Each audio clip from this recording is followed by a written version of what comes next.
Paz e graça do Senhor Jesus a todos, bem-vindos ao canal da EBD da Assembleia de Deus Madureira de São Miguel do Araguaia, em Goiás. E aí, estudou a lição desta semana? Vamos exercitar nosso entendimento para nosso encontro de amanhã? Pois bem, o título do nosso estudo de hoje é Os Discípulos de Cristo e o Bom Ânimo. E olha, essa é uma lição que toca num ponto fundamental para os nossos dias, não é mesmo? A gente se pergunta, como é possível manter a fé, manter a alegria, quando as adversidades da vida parecem que vão nos sufocar? É exatamente sobre isso que nós vamos refletir juntos. E a base de toda a nossa reflexão, o nosso texto áureo, está lá em João capítulo 16, versículo 33. E aqui é interessante Jesus nos dar uma das promessas mais realistas e, ao mesmo tempo, uma das mais esperançosas de toda a Escritura. Ele não esconde a realidade. Ele diz: no mundo tereis aflições. Ele afirma isso, mas logo em seguida ele nos dá uma ordem, um mandamento baseado numa verdade muito maior. Tende bom ânimo. E qual é a razão? Simplesmente porque a vitória final sobre o mundo já foi conquistada por ele. Bem, para a gente poder organizar o nosso estudo, nós vamos seguir 5 passos bem definidos. Primeiro, a gente vai começar entendendo o que de fato é o bom ânimo. Depois, vamos olhar de frente para a realidade das adversidades. Na sequência, vamos buscar o segredo para manter esse ânimo nas tribulações, descobrir as fontes divinas de força e esperança e, finalmente, vamos concluir com uma reflexão sobre como tudo isso nos conduz ao crescimento espiritual. Vamos então à nossa introdução. A lição já começa nos apresentando um paradoxo muito poderoso. O cristão é chamado a ter bom ânimo justamente quando? Nos momentos mais difíceis. E qual é a base para essa atitude? É uma perspectiva eterna. É a consciência de que as adversidades aqui na Terra são temporárias, são pequenas se comparadas com a glória que nos está preparada. É exatamente essa convicção que nos permite viver uma paz que desafia a lógica, que vai além das circunstâncias. Mas afinal de contas, o que é esse bom ânimo de que a Bíblia tanto fala? A nossa revista, na seção Verdade Aplicada, nos dá uma definição que eu acho muito precisa e poderosa. Ela diz que é a certeza, fundamentada na fé, de que os propósitos de Deus irão se cumprir. Veja bem, não estamos falando de um otimismo vazio, de um pensamento positivo qualquer. Não, é uma confiança ativa, é uma confiança robusta no Deus soberano. É como uma âncora que nos impede de sermos paralisados pelo desânimo. Muito bem. Aprofundando um pouco mais o nosso tema, nós chegamos a uma verdade que vale para todo mundo. As adversidades fazem parte da vida. Não tem jeito. A nossa existência não é uma linha reta e calma. Pelo contrário, ela é cheia de turbulências. A grande questão não é se nós vamos enfrentar tempestades, mas como nós vamos navegar por elas. E para nos ajudar a entender a força que pode nascer da dificuldade, a lição nos convida a olhar para um exemplo extraordinário: a vida de José do Egito. A história de José, ela nos ensina algo crucial.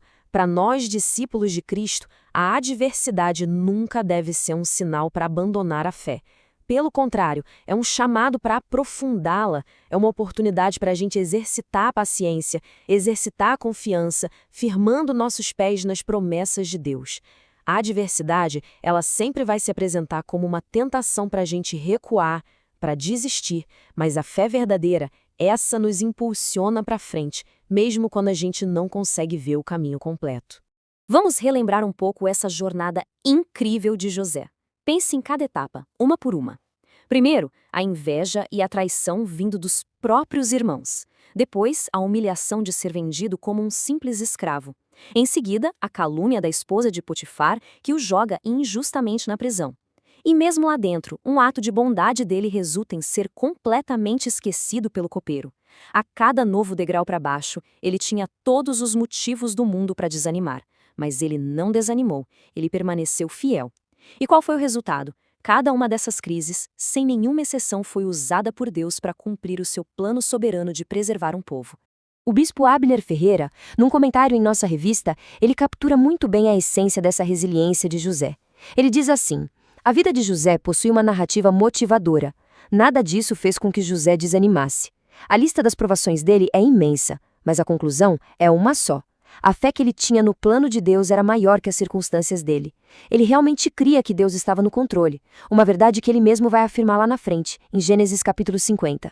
Saindo agora do Antigo Testamento, nós viajamos para o Novo. E lá nós encontramos outro gigante da fé que personifica esse ânimo no meio das tribulações, o apóstolo Paulo. Se a história de José nos mostra a soberania de Deus agindo ao longo de uma vida inteira, o testemunho de Paulo vai nos mostrar a força de Cristo no meio de sofrimentos constantes, sofrimentos intensos, tudo pela causa do Evangelho.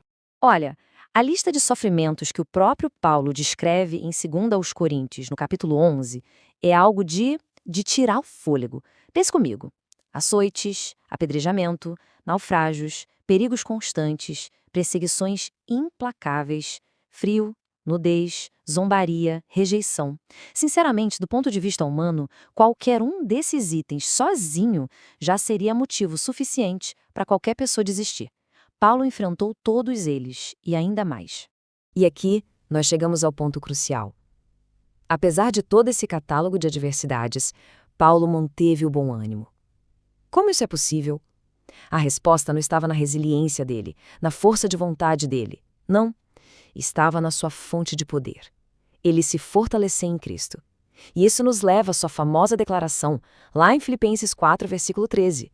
Posso todas as coisas naquele que me fortalece. A força para cumprir a missão não era gerada por ele, era recebida através da sua comunhão profunda com o Senhor. Ok, então se a força vinha de Cristo, qual era a motivação dele, o que o empurrava para frente, o que o impelia a continuar? Mais uma vez, o comentário do bispo Abner Ferreira nos ilumina. Ele explica que Paulo era movido continuamente pelo pleno reconhecimento do imensurável amor de Cristo.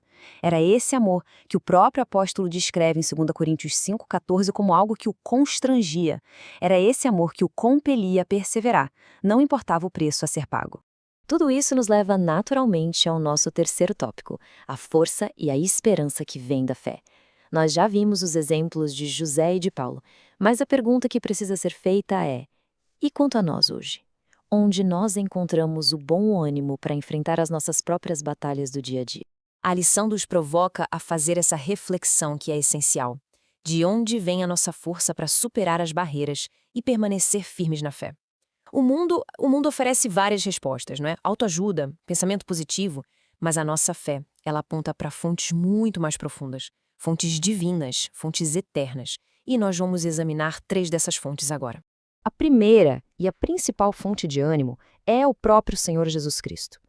A lição nos lembra daquele episódio marcante do paralítico, lá em Mateus capítulo 9.